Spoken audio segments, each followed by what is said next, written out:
Hi everyone, my name is Chris Ryan, and I'm here to get you all excited to register to vote.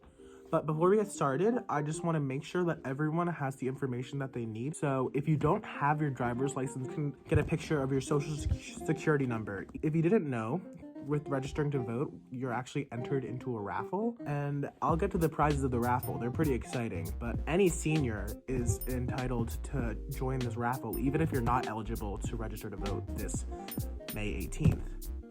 The way to enter this raffle is to do the voter registration form, which we're gonna lead you through. So basically, this voter registration form will tell us if you are registered to vote. If you aren't and you cannot, you will still be entered into the raffle and you can still win some of the prizes. Or if you are eligible and you haven't yet, so we will be reaching out to those students and helping them register. Anyways, the moment you all have been waiting for. The prizes of the raffle are a free parking space, which might come in handy when you get those tickets. I'm looking at those 42 people that got warned last week. But also in the prize pool are 10 Wawa gift cards, each for $10. And we will be checking if the people are properly registered or if they did fill it out. So do not lie, because we will double check with the winners. Anyways, so why should you register to vote? I think it's important to register to vote because we need to use our voices to speak for those who can't. So register to vote. Make sure you register to vote to make sure that your voice gets heard. Yes, you have such a fantastic opportunity to make a difference in this country and to voice your opinion. So use it. Vote. Woo! Hello, I'm Libby and I am a member of our senior voter registration team. So now it is time to register to vote. So who can register to vote today at this assembly? You must be a United States citizen for at least 1 month before the next election. You must be a resident of Pennsylvania and your election district for at least 30 days before the next election, and you must be 18 years old on or before May 18th of 2021. So if you were born on May 17th, you're good. If you were born on May 18th, you're good. But if you were born on May 19th, then you're too young to register for this cycle, but you can still enter the raffle for the parking spot and the Wawa gift cards. Alright, so now that we're ready, we know that we're eligible. You're going to visit pavotes.com and you're going to have your driver's license number, or if you don't have a driver's license, the last 4 digits of your social security number ready to go. And in case you have any trouble finding your driver's license number, this is what it looks like. And now we're ready to go. Section 1, it's just your name. You're going to enter your first, your middle, and your last name, your full legal name. For section 2, for your eligibility, you're going to just click yes for both of these questions. We already figured out we are eligible. For question 3, you're going to click new registration. For section 4, you're going to fill out a little bit of information about you, such as your birth date, your sex, your race, your phone number, and your email.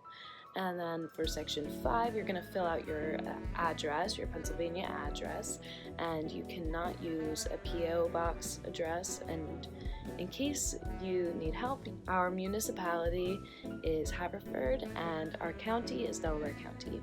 For section 6, you can skip it if the address where you live is same as the address where you receive mail. Alright, for section number 7, you're going to enter your PA driver's license or your pen.id card number in the box. And if you have a driver's license, you have to use that number. But if you don't have a license, then you can enter the last 4 digits of your social security number. For section 8, you're going to want to select the political party that you would like to be registered with and that you think represents your political opinions the most. So you must check something off, if it's a political party or even if you just check off none.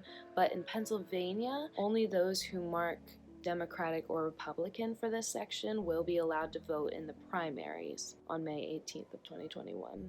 For section 9, this section is about voter assistance. So if you require help with voting, like if you need physical assistance or language assistance, then you can fill out this section.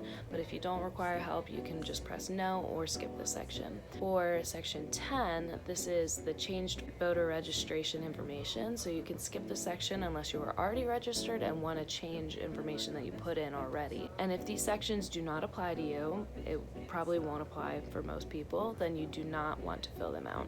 For section 11, what you're going to do is you're going to read the declaration section, and then after you do that, you're going to check the box to confirm that you've read and agreed to the terms. For section 12, you probably don't have to fill out this section. This is really only for if someone physically helped you to register to vote, like if they were the ones who filled out the form for you. For section 13, you get to select whether or not you would like to volunteer at the polls. For section 14, this is your annual ballot request transfer. This is also optional. You can complete this section if you want to continue to receive an annual ballot when or if you change your address. For section 15, this is the mail-in ballot request. If you would like to receive a mail-in ballot, then you're going to select yes. But if you would like to vote in person, then you can select no. And here's the last step. You're just going to press continue, and there you have it. Congratulations, you are done registering to vote. Thank you all for coming, and I hope you register to vote. Fords, voice your vote. Fords, voice your vote. Register to vote. Register to vote. Register to vote. Register to vote.